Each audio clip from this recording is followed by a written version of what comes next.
Comment une bataille pour la succession suite à un décès a-t-elle instauré une division irréversible au sein de l'islam? Il ne s'agissait pas d'un conflit religieux. Il s'agissait d'un conflit interne à la même religion. Et cela a débuté précisément au moment du décès du prophète. En l'absence d'un successeur évident, ce qui devait être unité s'est transformé en trahison, en sang et en rupture définitive. Les divergences entre sunnites et chiites ne sont pas issues de différences spirituelles, mais plutôt d'ambition, de politique et d'une quête de pouvoir. Pour saisir l'importance de ce qui était en jeu cette nuit de juin 632, il nous faut faire un retour en arrière de quelques décennies, jusqu'à l'an 610, lorsqu'un marchand quadragénaire du nom de Mahomet a entrepris d'annoncer un message novateur dans les ruelles poussiéreuses de la Mecque. Durant cette période, la péninsule arabique était un tumultueux assemblage de tribus guerrières vouant un culte à de nombreux dieux, en proie à une lutte incessante et dépourvue d'une identité collective qui les rassemblerait. Chaque tribu vénérait ses dieux spécifiques, suivait ses lois distinctes et entretenait ses propres conflits qui se transmettaient de génération en génération. Mahomet ne se limitait pas à être un prophète religieux.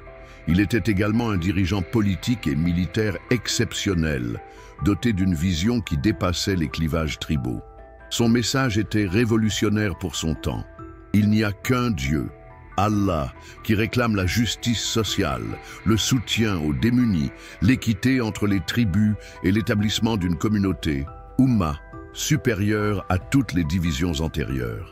En un peu plus de 2 décennies, il a réalisé ce qui paraissait totalement irréalisable: rassembler les tribus arabes autour d'une seule croyance et établir un État qui couvrait l'ensemble de la péninsule, du Yémen jusqu'à la Syrie. Cependant, un problème essentiel n'avait pas été complètement pris en compte, un manque qui pourrait avoir des répercussions désastreuses. À la différence de plusieurs autres dirigeants de son temps, Mahomet n'a jamais nommé de successeur de manière explicite.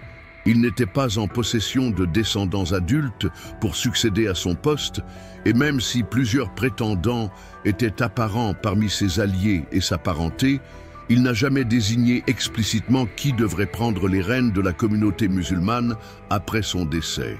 Cette négligence apparemment insignifiante allait se transformer en la source d'une division qui perdurerait pendant des milliers d'années.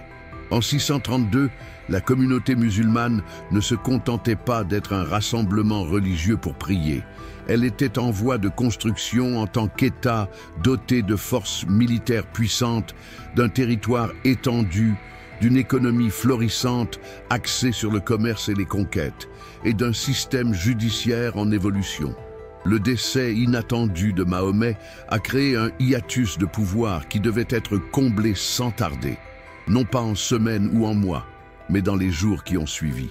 Les groupes qui s'étaient regroupés sous sa direction charismatique risquaient de retomber facilement dans leurs conflits sanglants d'autrefois, tandis que les opposants à l'islam entourant la péninsule pourraient exploiter cette période de vulnérabilité pour anéantir tout ce qu'il avait édifié avec tant de dévouement.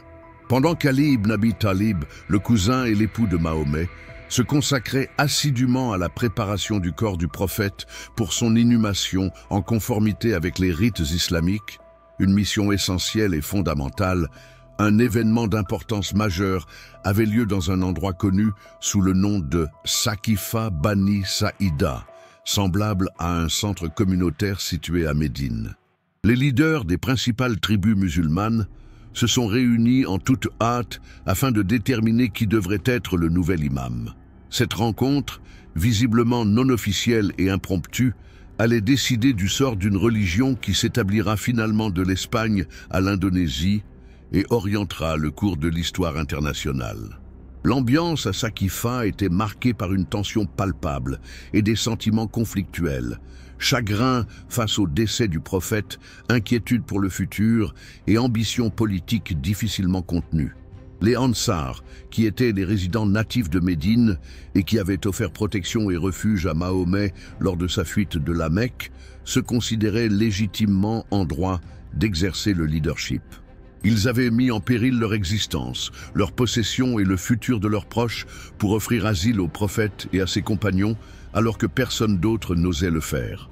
Toutefois, les Muhajiroun, qui avaient accompagné Mahomet dans son émigration de la Mecque, soutenaient ardemment que le leader devait être l'un d'entre eux, car ils étaient les premiers à avoir embrassé l'islam et maîtrisaient intimement les préceptes du prophète. Au cœur de cette discussion tumultueuse et potentiellement explosive, Abou Bakr, un négociant prospère et respecté, considérant comme l'un des amis les plus intimes de Mahomet, s'est levé. C'était un homme d'un certain âge, réputé pour sa sagesse et son tempérament apaisé, qui a été l'un des premiers à embrasser l'islam, mettant en péril son statut social à la Mecque. Son argumentation était à la fois convaincante et stratégiquement habile.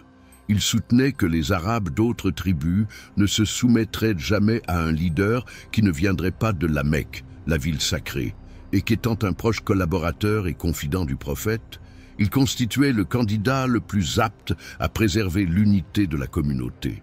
Omar ibn al-Khattab, un autre compagnon de poids reconnu pour son caractère solide et sa ténacité, a rapidement apporté son soutien à Abou Bakr, et peu à peu, d'autres leaders ont adhéré à cette prise de décision. Les sunnites et les chiites ont interprété de manière radicalement différente les événements qui se sont déroulés à Saqifa, donnant lieu à deux récits historiques totalement opposés pendant plus de 1000 ans.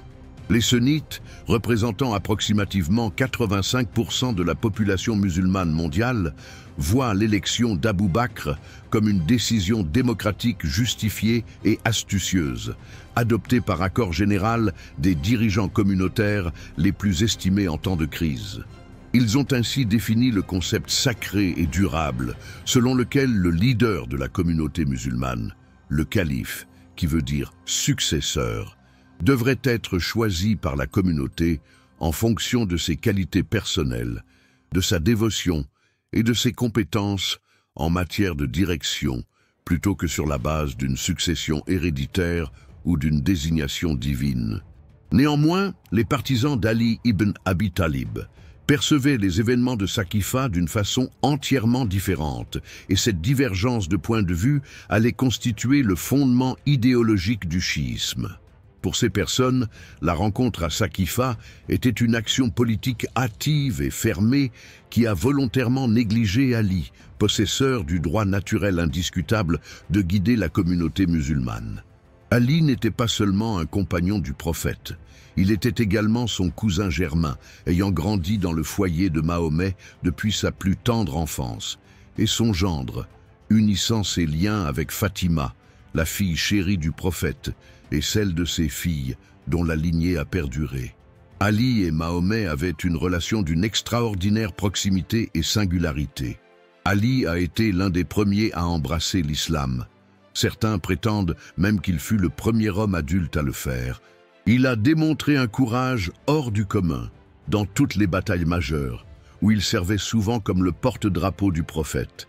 Surtout pour les chiites, ils étaient convaincus que Mahomet avait désigné Ali comme son successeur à plusieurs occasions, y compris lors d'un événement appelé Ghadir Koum.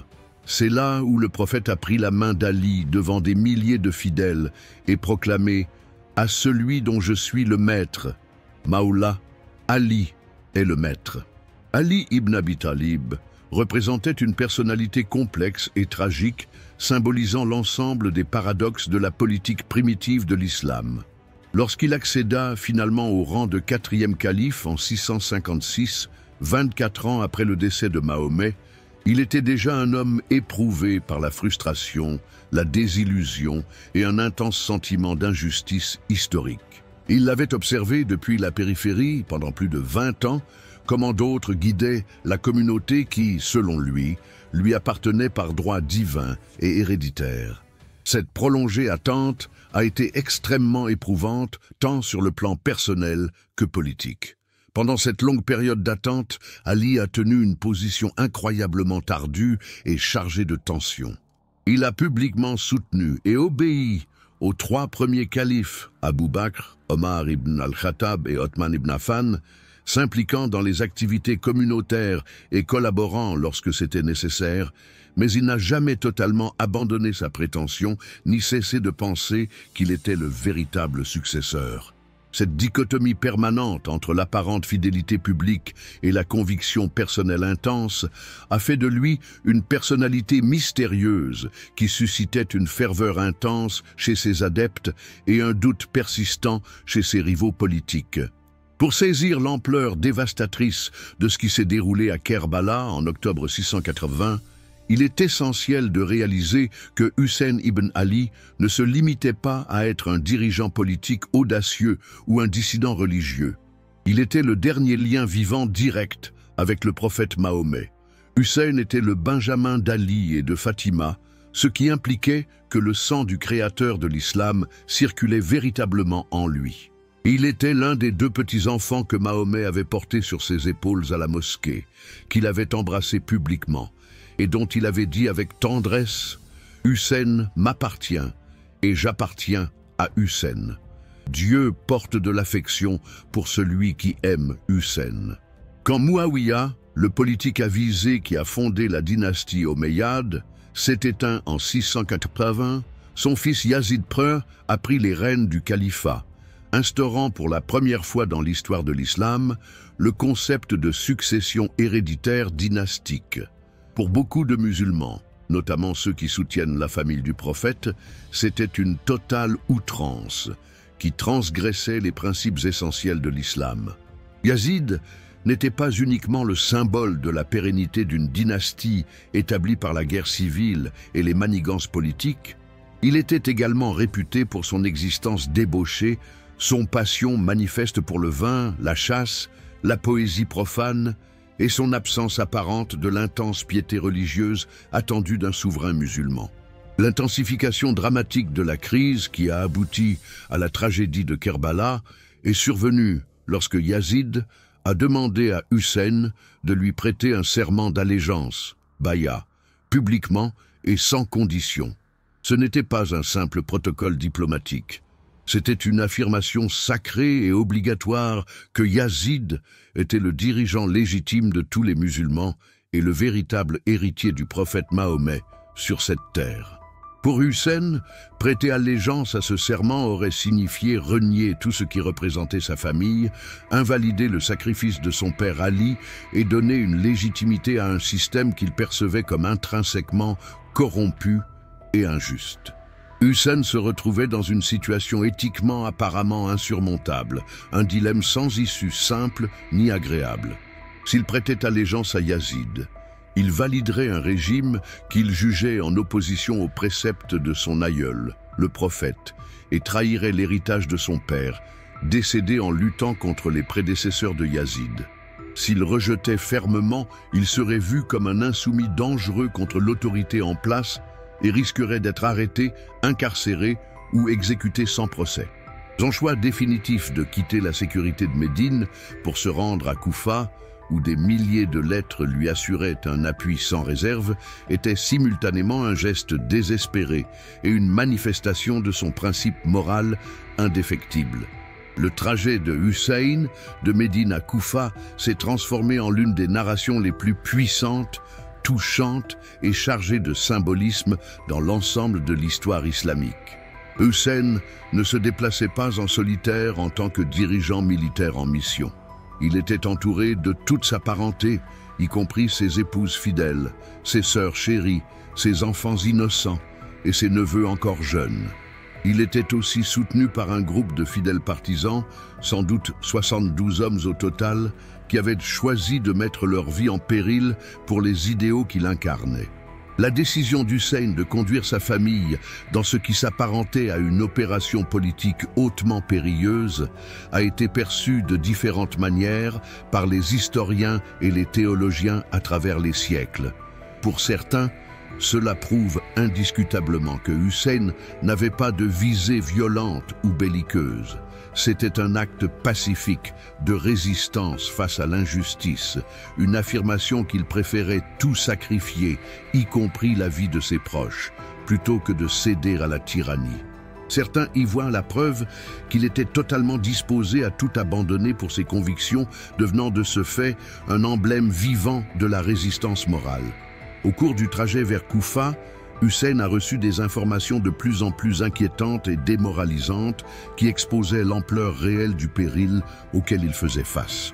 Les résidents de Koufa, qui lui avaient assuré un appui considérable et sans réserve dans des milliers de correspondances ferventes, avaient été constamment soumis à l'intimidation, à la corruption ou à la menace par le gouverneur omeyyadais et n'avaient plus le courage de se soulever publiquement contre l'autorité en place.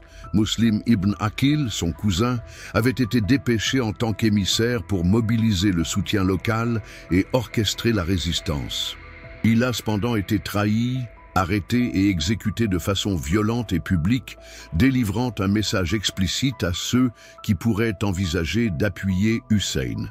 Hussein, accompagné de son petit mais résolu groupe, atteignit les terres sèches et stériles de Kerbala le 2 octobre 680, situé approximativement à 100 km au sud-ouest de Koufa. Ce qu'ils découvrirent les plongea dans l'effroi et valida leurs appréhensions les plus sombres. Une vaste armée de près de 4000 soldats aguerris du califat omeyyade, parfaitement équipés et structurés sous le commandement d'Omar ibn Saad, leur barrait totalement la route vers Koufa.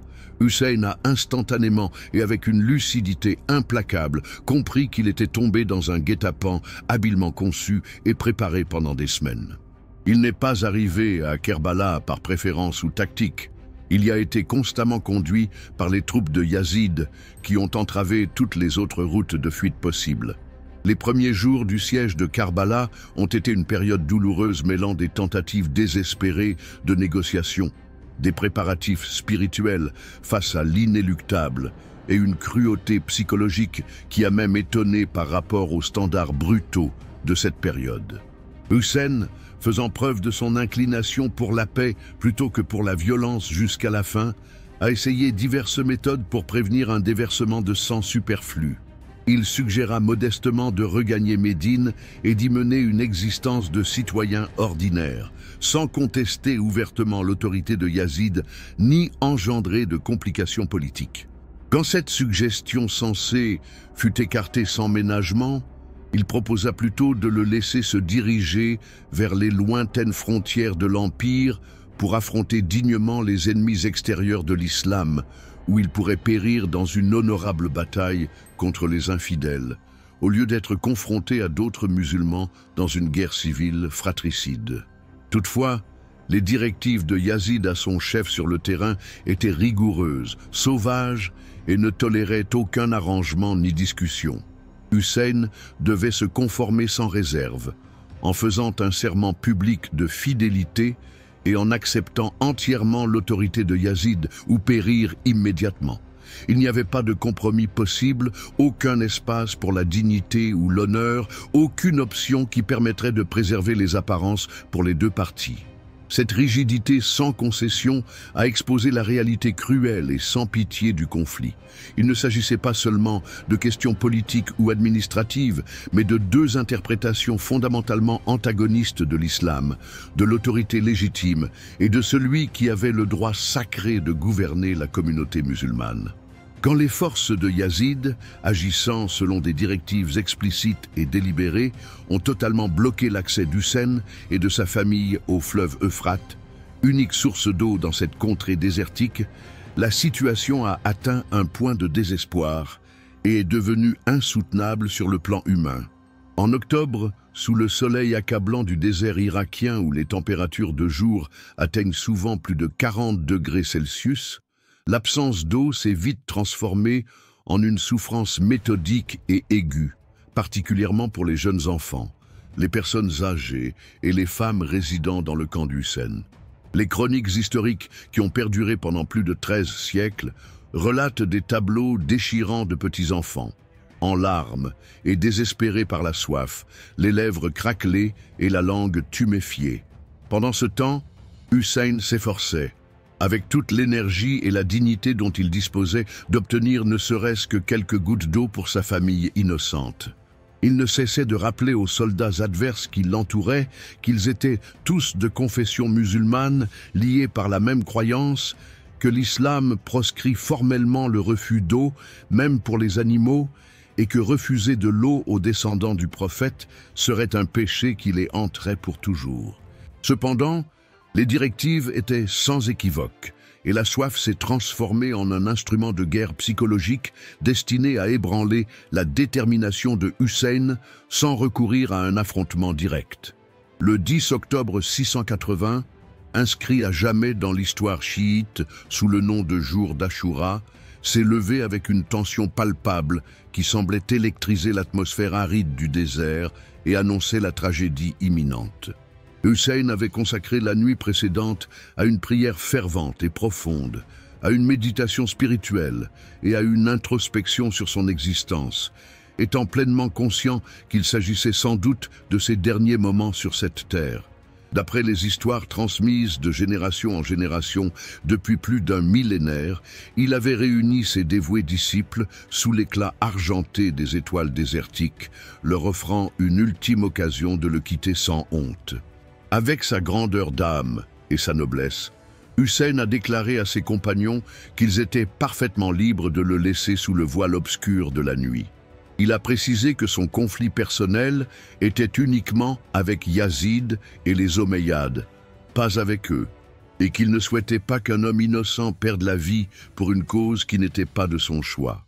Il leur a fait comprendre qu'il était bien conscient des dangers, qu'il reconnaissait que le décès était presque assuré, et qu'il ne porterait aucun jugement s'ils choisissaient de préserver leur existence pour leurs proches et leurs obligations personnelles. La réaction de ses compagnons a traversé les âges comme une des illustrations les plus extrêmes et émouvantes de dévotion individuelle et de principe moral dans toute l'histoire humaine. Un à un, ces hommes ont pris position sous le ciel étoilé, affirmant avec détermination et conviction qu'ils demeureraient aux côtés d'Hussein jusqu'au bout, peu importe les répercussions. Habib ibn Muzahir, un ancien respecté ayant eu une relation personnelle avec le prophète Mahomet, exprima avec passion qu'il choisirait de mourir et de revenir à la vie 1000 fois au lieu d'abandonner le petit-fils du messager de Dieu. Zuhair ibn al-Qayn, un combattant aguerri, déclara qu'il préférait mourir à tes côtés plutôt que vivre parmi les tyrans. Ces déclarations n'étaient-elles pas de simples démonstrations de fidélité individuelle? Elles constituaient des assertions profondes, affirmant que certains principes éthiques et spirituels ont une valeur incommensurable supérieure à l'existence corporelle, et qu'il y a des causes pour lesquelles il vaut mieux mourir. Le 10 octobre, à l'aube, Hussein tenta désespérément une dernière fois d'éviter le massacre inévitable. Il enfourcha son cheval et s'avança doucement vers les rangs adverses, tenant le Coran sacré dans ses bras comme un emblème de paix et une évocation des principes communs. Devant des milliers de soldats, il rappela à ceux qui se dressaient contre lui leur devoir essentiel en tant que musulmans, évoqua son lien familial avec le prophète et les implora de réfléchir aux répercussions éternelles de leurs actes. Le commandant Omar ibn Saad, malgré son évidente détresse et tourment émotionnel face à la nécessité de combattre le petit-fils du prophète, avait reçu des instructions claires et des menaces explicites stipulant qu'il serait exécuté s'il ne respectait pas la tâche qui lui avait été assignée. Avec des larmes sur le visage, il a finalement donné l'ordre de l'assaut qui allait modifier à jamais le cours de l'histoire islamique. Suite au massacre de Karbala, les califes omeyyades envisageaient que la terreur parviendrait à faire taire définitivement l'opposition chiite. Toutefois, ils se rendirent rapidement compte qu'ils avaient finalement obtenu l'exact opposé. Le décès violent de Hussein n'a pas supprimé la résistance, il l'a métamorphosée en une force plus intense et plus pérenne.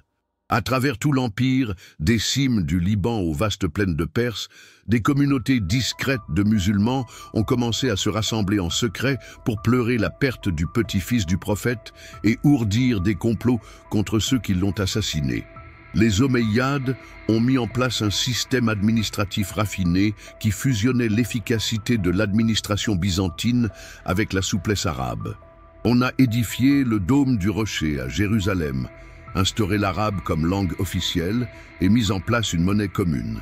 Cependant, pour les chiites, chaque triomphe omeyyade était souillé par le sang d'Hussein.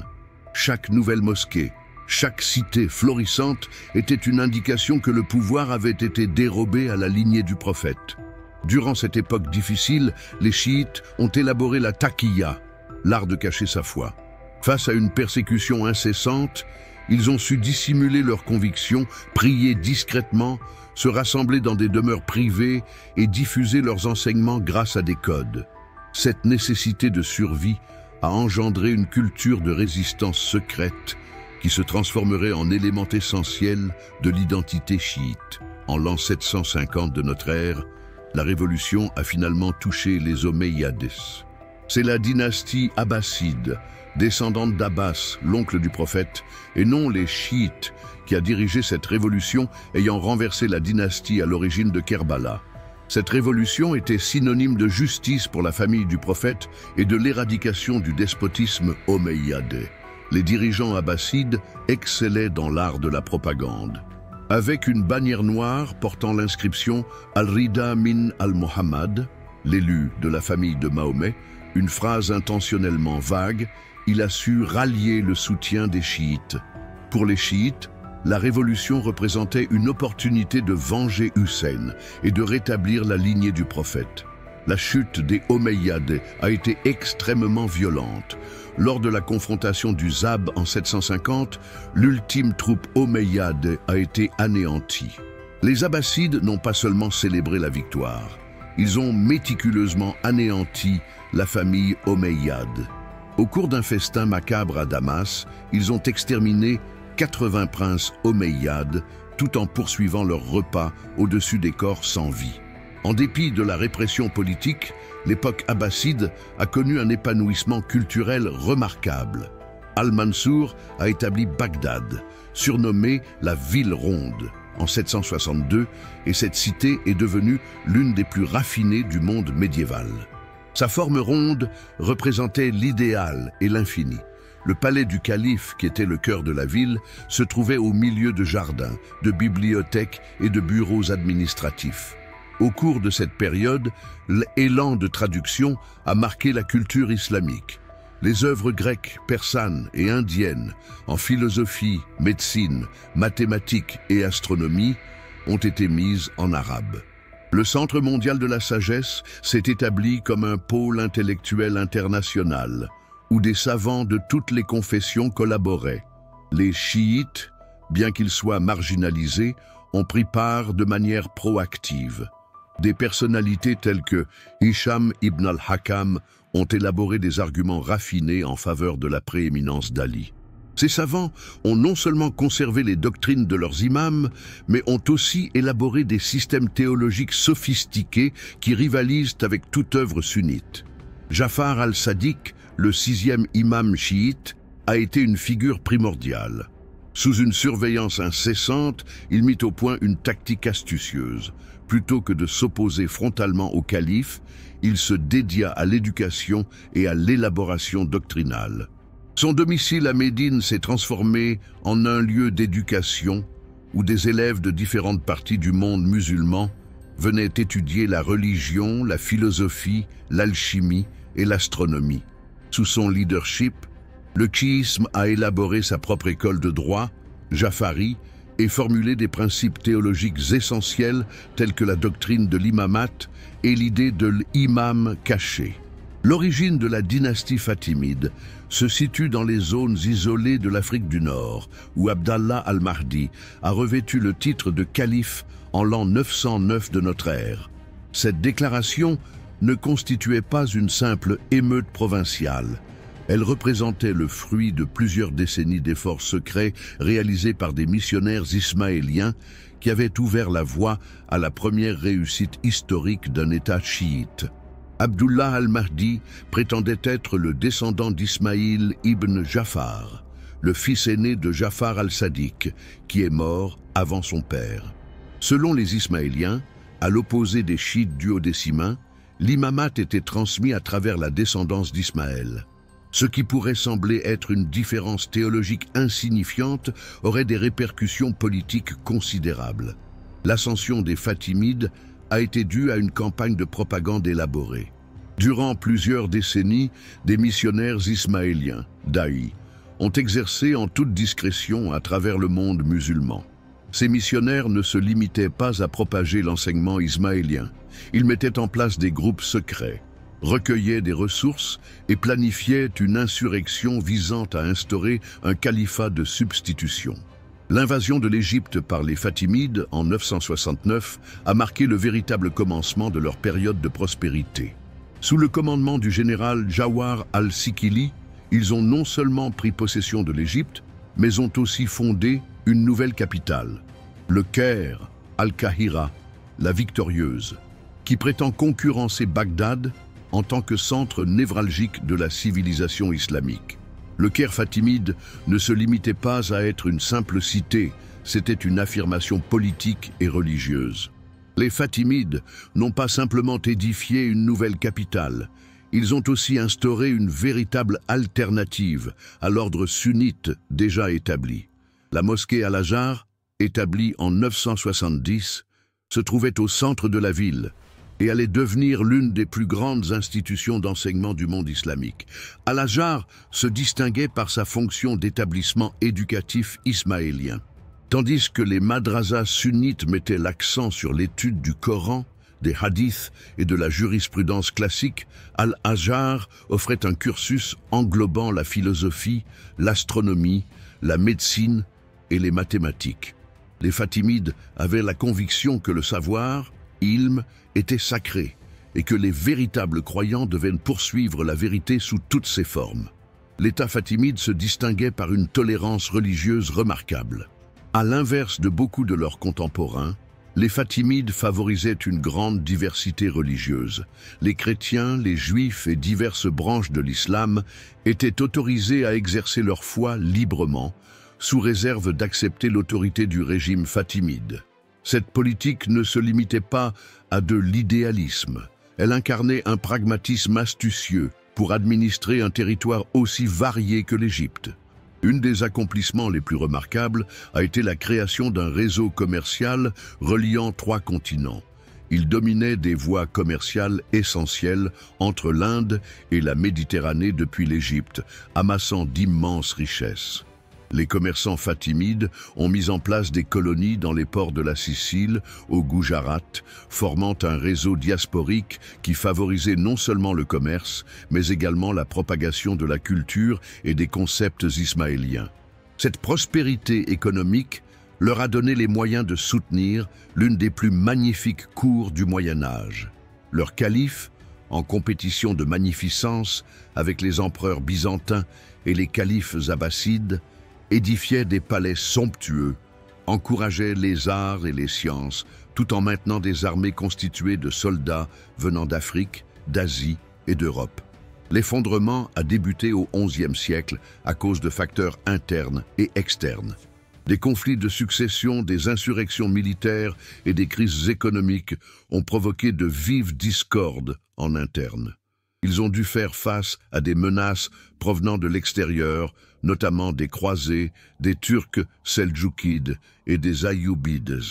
L'économie a été ébranlée et la légitimité a été compromise à cause de la Grande Famine qui a eu lieu entre 1067 et 1072.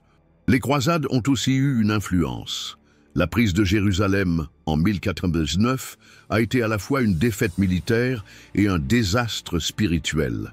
La chute définitive se produisit en 1171, quand Saladin a mis fin au califat et a fondé la dynastie Ayyubide. La transition s'est opérée de telle manière qu'elle est passée inaperçue pour de nombreux témoins contemporains. Le dernier souverain, Al-Adid, décéda quelques jours après, probablement de mort suspecte. Malgré la disparition du califat, son héritage continue d'exister. Les Fatimides avaient prouvé que les chiites pouvaient non seulement subsister, mais également prospérer et établir des États sophistiqués concurrençant n'importe quelle force sunnite. L'Al-Azhar University a maintenu sa position en tant que centre d'éducation majeur. De manière ironique, suite à la conquête ayyubide, Elle s'est transformée en un centre sunnite, une fonction qu'elle maintient encore actuellement. Les traditions artistiques et architecturales instaurées par les Fatimides ont exercé une influence sur l'art islamique durant plusieurs siècles. Grâce à son parrainage, certaines des œuvres d'art médiévales les plus remarquables ont vu le jour, allant de textiles sophistiqués à des céramiques brillantes prisées internationalement. Plus crucial encore, ils ont offert aux chiites un exemple de ce qui est réalisable. Ils avaient prouvé que les descendants d'Ali pouvaient diriger efficacement, bâtir des sociétés florissantes et tolérantes et rivaliser avec les sunnites en termes de raffinement culturel et d'accomplissement intellectuel. Le récit de la transformation de l'Iran en centre du monde chiite débute avec un prodige adolescent de 14 ans qui s'est autoproclamé à la fois Shah d'Iran et imam de tous les chiites. En 1101, Ismaïl Ier Safavid a non seulement établi une dynastie, mais a aussi initié une révolution religieuse qui allait radicalement changer l'architecture de l'islam et instaurer les fondements de disputes sectaires qui continuent à exister encore aujourd'hui. Ismaïl était le successeur d'un ordre soufi actif, connu sous le nom de Safavides, qui œuvrait dans les montagnes du nord-ouest de l'Iran depuis plus de 200 ans. Cette organisation a progressivement évolué d'une fraternité mystique à un mouvement politico-militaire, mêlant une intense ferveur religieuse à des aspirations politiques expansionnistes. Les partisans d'Ismaïl, appelés Kizilbash, tête rouge, pour leur turban de 12 plis qui symbolisait les 12 imams, le voyaient non seulement comme un leader politique, mais également comme une personnalité messianique envoyée par Dieu pour instaurer la justice divine. La montée d'Ismaïl fut spectaculaire. En 1501, très jeune, à l'âge de 14 ans, il a pris Tabriz durant une expédition éclair. Sa première décision en tant que Shah a été audacieuse et révolutionnaire. Il a proclamé le chiisme duodécimain comme la seule foi officielle de l'État iranien. Cette proclamation n'était pas un geste de dévotion individuelle, c'était une déclaration de conflit à l'encontre de tout le système sunnite instauré, notamment contre l'énorme empire ottoman.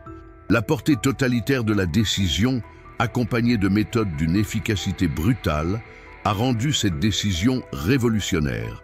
Il n'a pas simplement permis le chiisme, il a employé la répression gouvernementale pour imposer sa conversion à l'ensemble de la population. À travers l'Iran, les imams des mosquées ont été obligés, sous menace de mort, de maudire les 3 premiers califes, Abou Bakr, Omar et Othman, et d'affirmer la légitimité d'Ali ainsi que de ses descendants. Les personnes qui ont dit non ont dû faire face à l'exil, à l'incarcération ou même à la peine capitale. La conversion de l'Iran en nation chiite ne s'est pas effectuée sans heurts.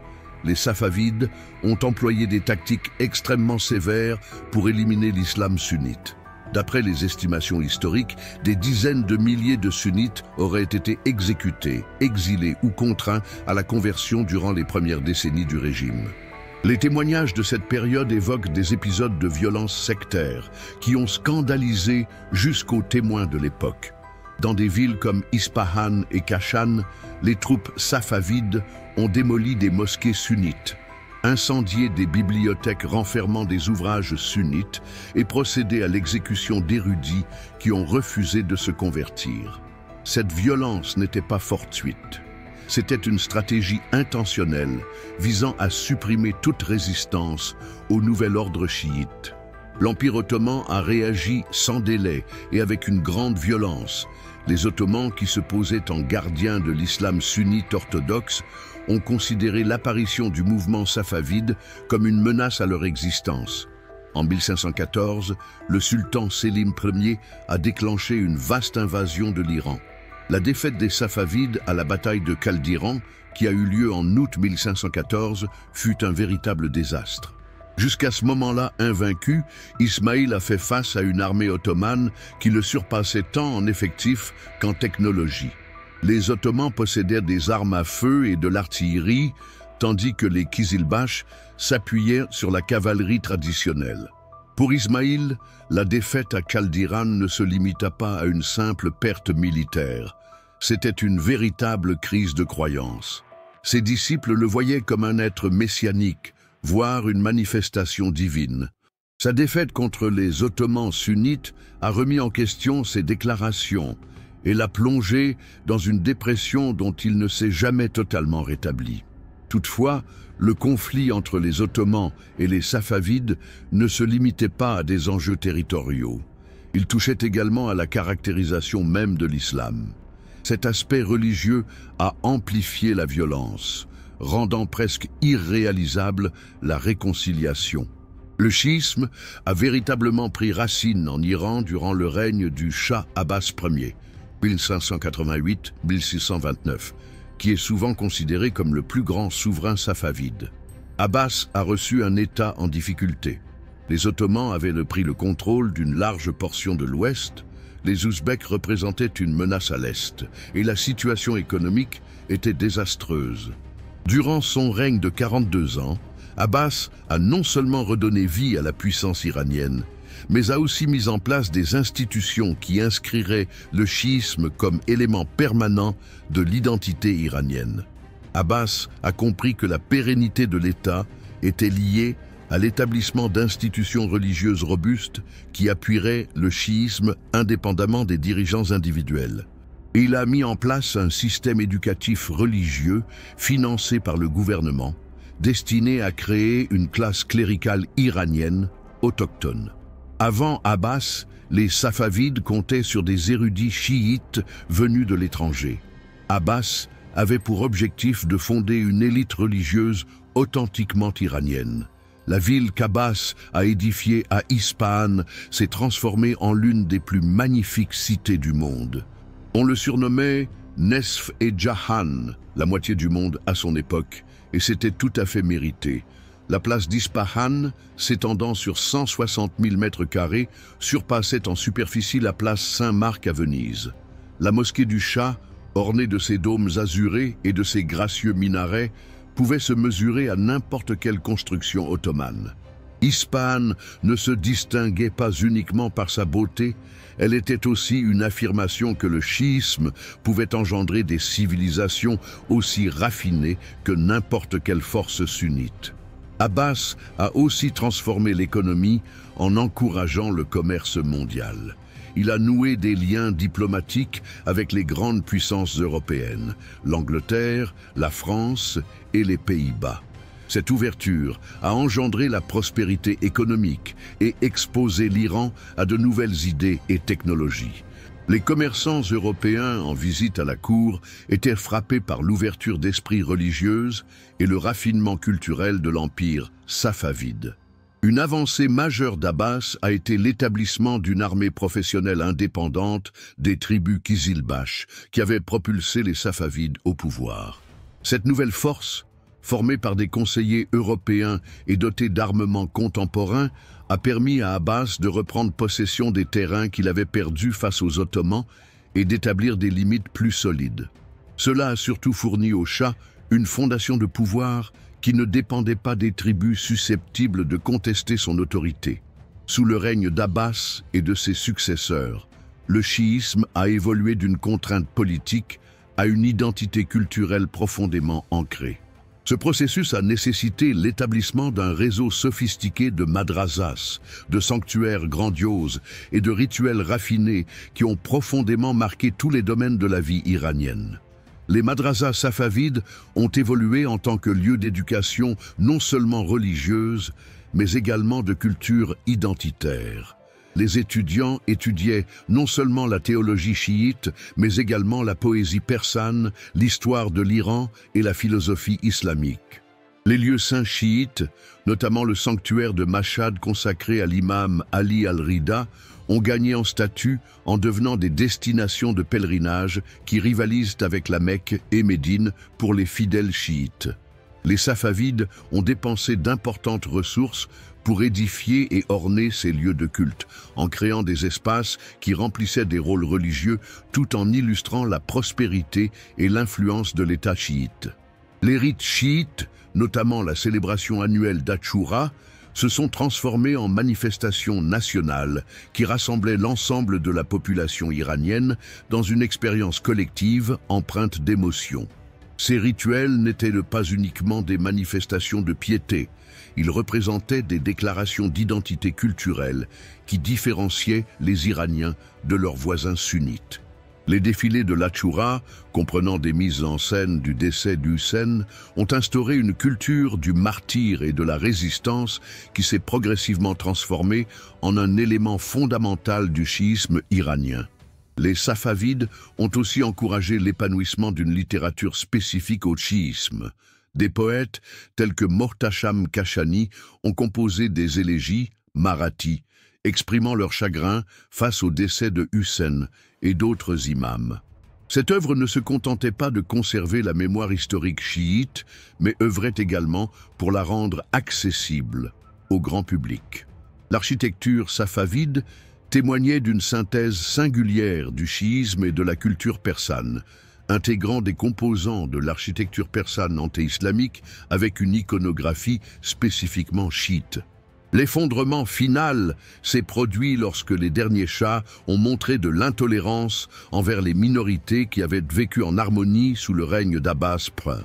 Cette intolérance a exclu de larges portions de la population. L'incursion des Afghans sunnites en 1722 a mis un terme à la dynastie, sans toutefois réussir à renverser sa réalisation majeure, l'instauration définitive de l'Iran en tant que société chiite. Quand Nadir Shah tenta de rétablir l'islam sunnite en 1729, il fit face à une opposition populaire considérable.